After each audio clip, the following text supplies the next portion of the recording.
বিসমিল্লাহির রহমানির রহিম। আসসালামু আলাইকুম। এয়ার কন্ডিশনিং সিস্টেম বা শীতাতপ নিয়ন্ত্রণ পদ্ধতি সম্পর্কে ধারণা।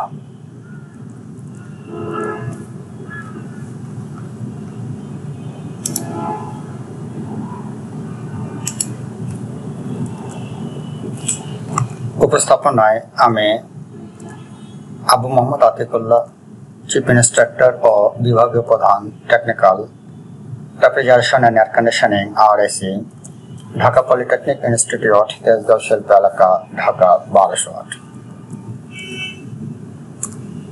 এয়ার কন্ডিশনিং পদ্ধতি বা air conditioning system.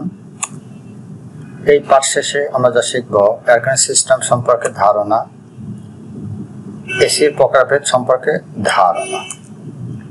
Air conditioning পদ্ধতির ধারণা হলো শীতাতপ নিয়ন্ত্রণ বা এয়ার কন্ডিশনিং সিস্টেম বা এসি অর্থ শীতাতপ নিয়ন্ত্রণ কোনো নির্দিষ্ট স্থানের তাপমাত্রা, আর্দ্রতা, বাতাস সরবরাহ, বাতাস বিশুদ্ধতা এবং একই সঙ্গে নিয়ন্ত্রণ করার প্রণালীকেই এয়ার কন্ডিশনিং বা শীতাতপ নিয়ন্ত্রণ বলে। এসি রুমের তাপমাত্রা সাধারণত 22 ডিগ্রি সেন্টিগ্রেড হতে 26 ডিগ্রি সেন্টিগ্রেড বা 54 ডিগ্রি ফারেনহাইট হতে 58 ডিগ্রি ফারেনহাইট থাকে। এয়ার কন্ডিশনিং সিস্টেম সাধারণত দুই ঋতুর উপর ভিত্তি করে কাজ করে, যেমন গ্রীষ্মকালীন ও শীতকালীন। গ্রীষ্মকালে বাতাসের তাপমাত্রা বেশি থাকায় তাপমাত্রা কমানোর প্রয়োজন হয় এবং শীতকালে বাতাসের তাপমাত্রা কম থাকায় তাপমাত্রা বাড়ানোর প্রয়োজন হয়।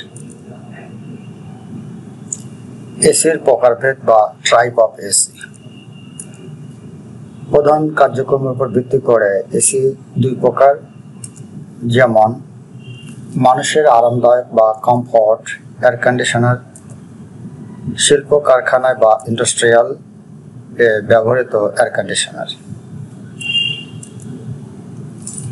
দুই, সময়ে বা ঋতুর উপর ভিত্তি করে এসি আবার তিন প্রকার, গ্রীষ্মকালীন বা সামার এয়ার কন্ডিশনার, শীতকালীন বা উইন্টার এয়ার কন্ডিশনার, সারা বছর বা অল ইয়ার এয়ার কন্ডিশনার। পরিশেষে ধন্যবাদ সকলকে। Thank you for all. ধন্যবাদ।